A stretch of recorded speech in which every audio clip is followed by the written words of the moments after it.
Year 7. This is the last year that we lived in the far north before we made the move south. My teacher was newly graduated from a nearby college, and her inexperience was obvious in her classroom management. She disciplined through shaming her students, requiring that they wear a baby's bib during part or all of the school day. Yet the fact that she took pictures of the kids suggested that she cared for us to some extent. No other teacher I ever had took pictures of kids. She may have been ignorant about the realities of the classroom. My mother and sister both graduated the summer of that year, my sister with a high school diploma and my mother with her 2-year college degree. My sister also got married that summer. This may have been the year that I had a dog. The dog was no doubt noisy and was probably not particularly welcomed by my parents. They convinced me to give the dog to a girl my age who had a broken leg. I very hesitantly agreed to this.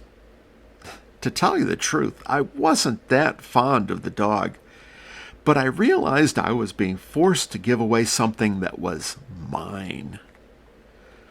The following year, I again got a dog. I tired of it within a day or two.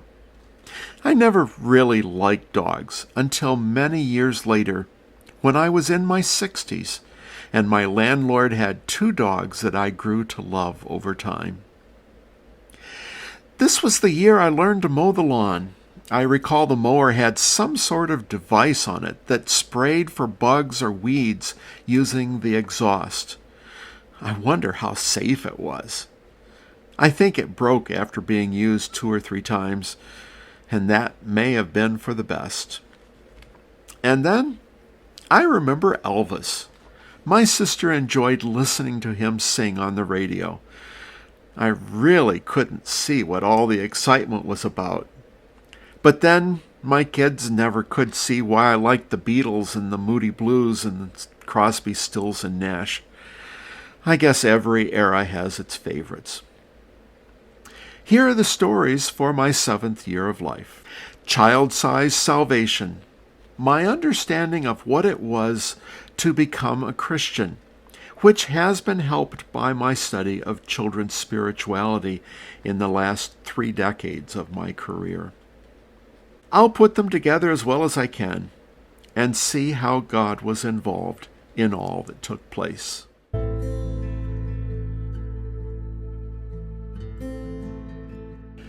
Child-sized salvation. This baby, Jesus. This man, Jesus. This Son of God, Jesus, has changed my life. It occurred in an auditorium today. I'm about 7 years old, and it is just before Christmas.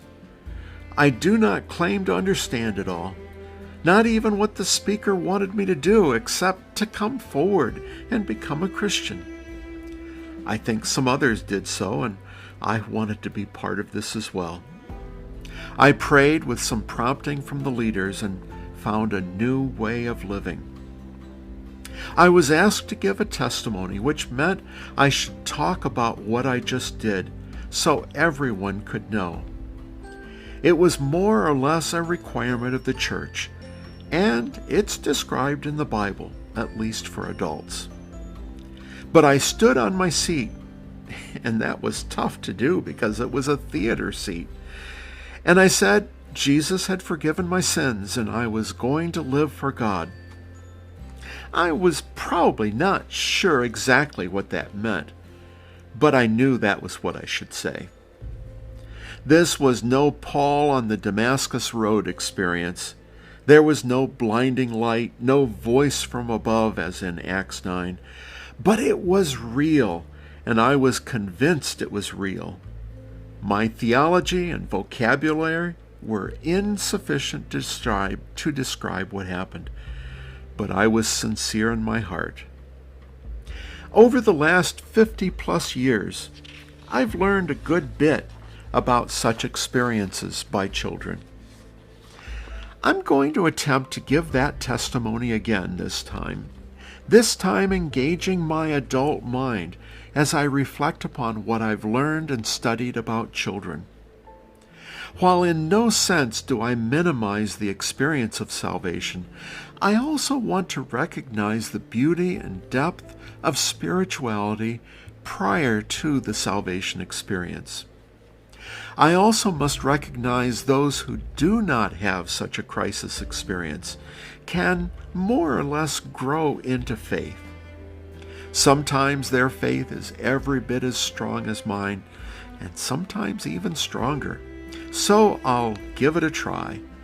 Imagine I have just returned from the front of the room, and now I must stand on the chair to give my testimony.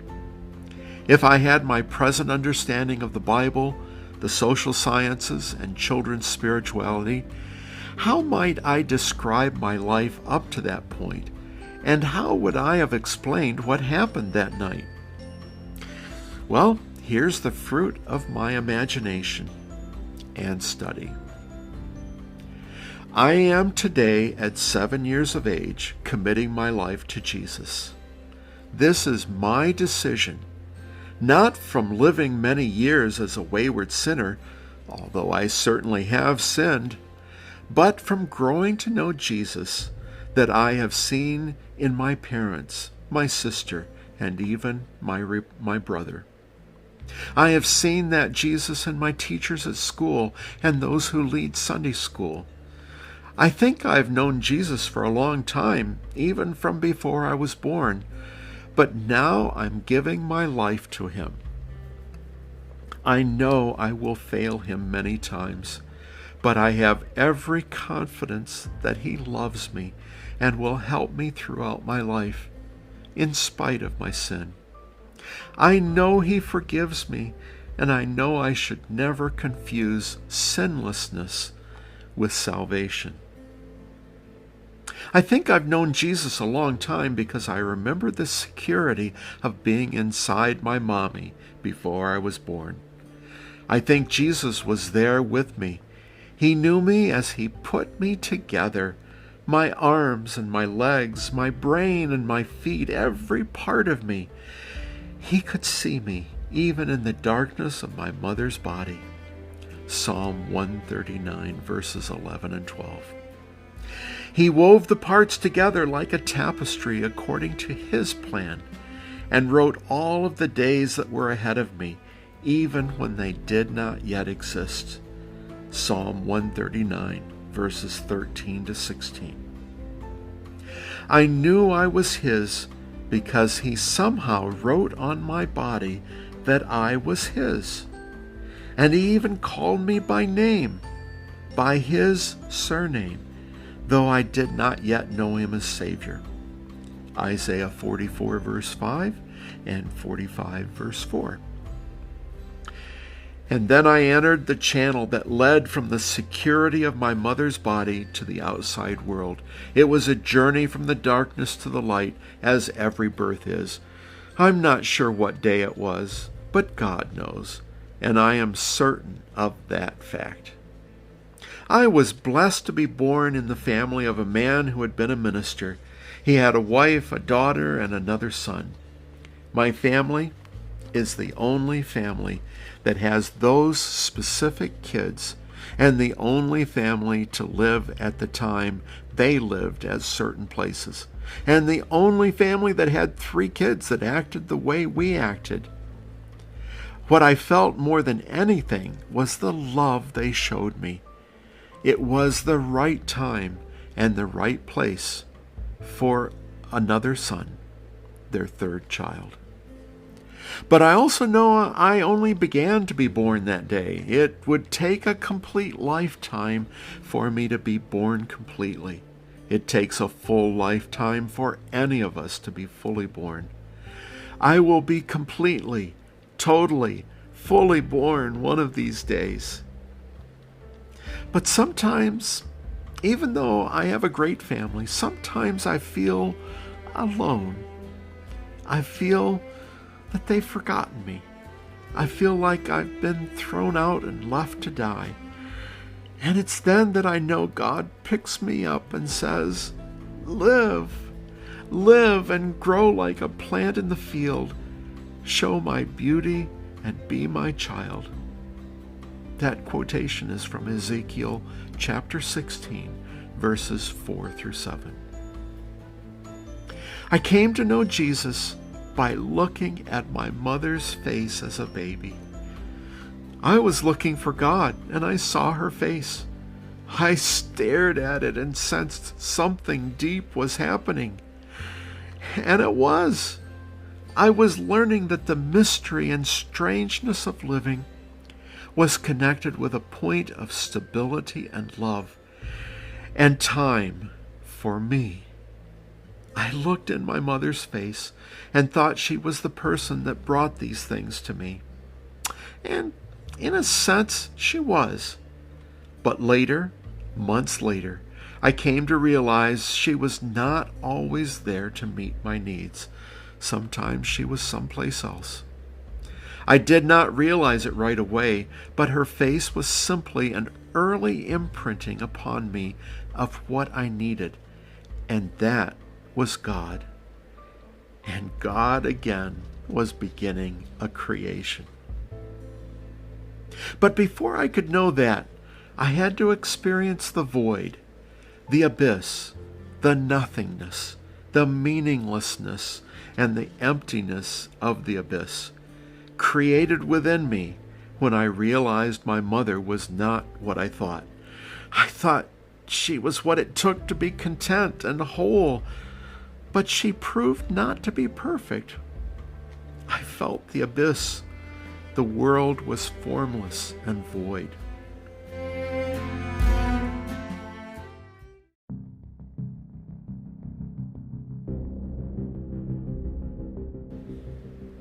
I did not know what to do with the emptiness and disappointment and place in my soul that needed to be filled. So I tried to fill the abyss with words.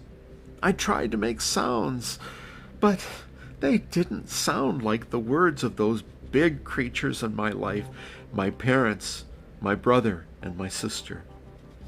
I now know I was babbling.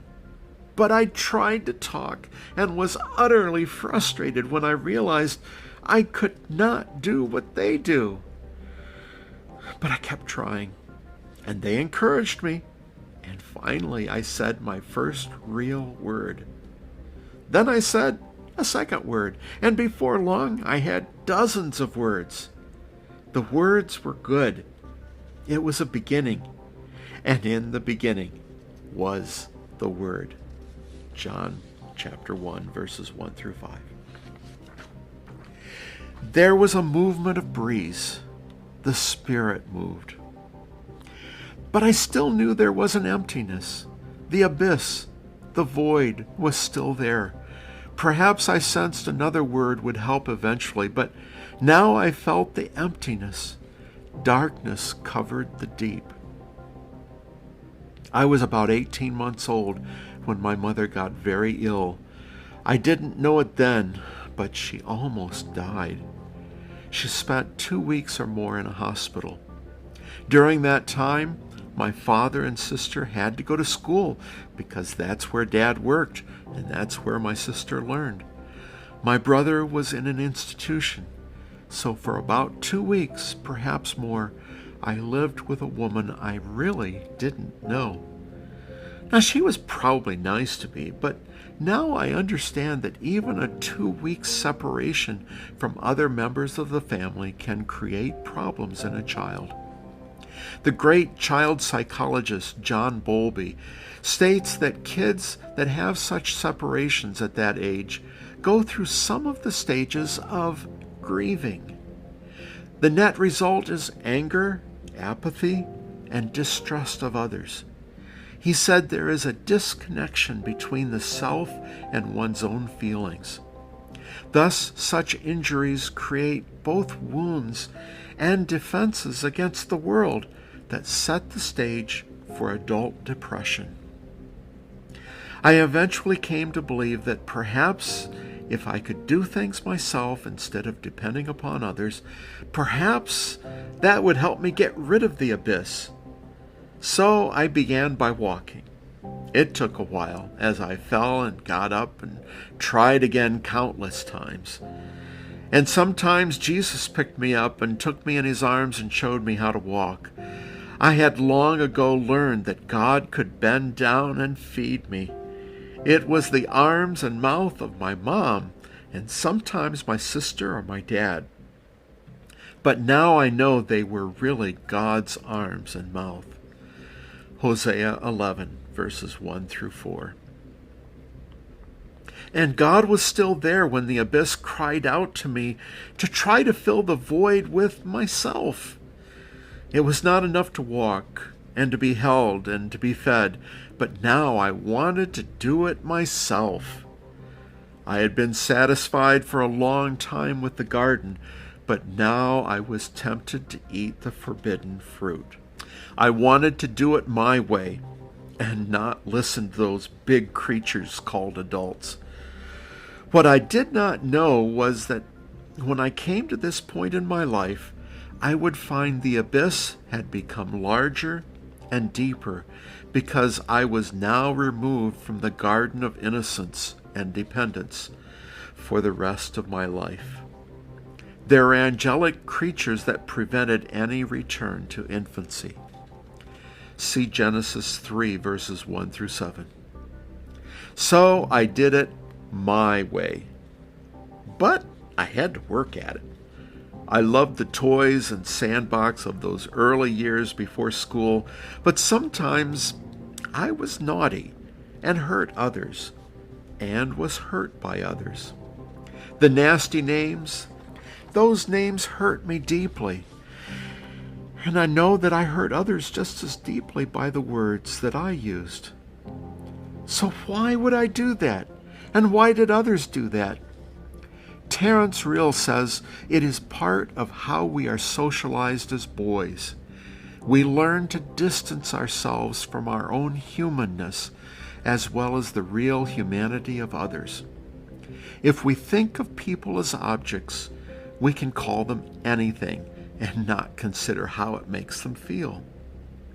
And the same thing happens when they treat me as an object and can do anything they want without considering how I will feel. It's just part of being a boy, and later that's part of what it is to be a man. We feel pain, but unless we're sissies, we just take it, or we fight back. Either way, we are either denying our own humanity or treating others like things, like something subhuman. And that becomes part of our life. We are taught by friends, coaches, teachers, and even parents to be like machines and act like machines. And of course, machines have no emotions. Be a man, we're told. At 5, 6, 7 years of age, I'm supposed to be a man? But today I'm laying down the machinery. I am laying down the part of me that says I should not talk about pain. I am no longer going to be indifferent to the pain of other boys and girls or adults. I'm going to let Jesus fill the empty part of me, the abyss. But I'm only 7 years old, so I don't know exactly how to do that. And I think it's likely that even those grown-ups that I admire don't always let Jesus completely fill that space. Sometimes people that are older than me do bad things, and may even do bad things to me because of that abyss. They need Jesus, and I need more of Jesus. And someday, I will have all of Jesus, and the abyss will be gone. I will see the face that was behind my mother's face when she looked at me, smiled at me, and imitated my actions. I will see how my attempt to fill the abyss with words was a realization that there is a perfect word, and only He can fill that place. only He can say, "Let there be light." But best of all, I have a friend who has forgiven me for all the bad stuff I have done. He has taken away much of the desire for those bad things so I can live a better life for Him. I'm like a seed. I sprouted and grew. Yes, I had to be pruned a bit, but that made the little plant grow even more. Eventually, I will have ripe fruit, and then Jesus will come to harvest it. Someday Jesus will take me to be with Him forever. Mark 4, verses 26 through 29. I'm looking forward to living as a newborn kid again. I look forward to being born another time in another world someday. But between now and then, I know there will be other births, times that I will see things differently. I will see Jesus, and I will again be thrust from the darkness to the light. To those around me, I will appear to just be growing up. But I will know that I live only moment to moment, every moment a now that must be filled with something. And sometimes that moment will be another birth and other changes where the world is better understood and I will better see who I am in that world. And it is in such moments that God will be my guide. But even more than that, Jesus will be my Lord. And that is what my decision means to me tonight.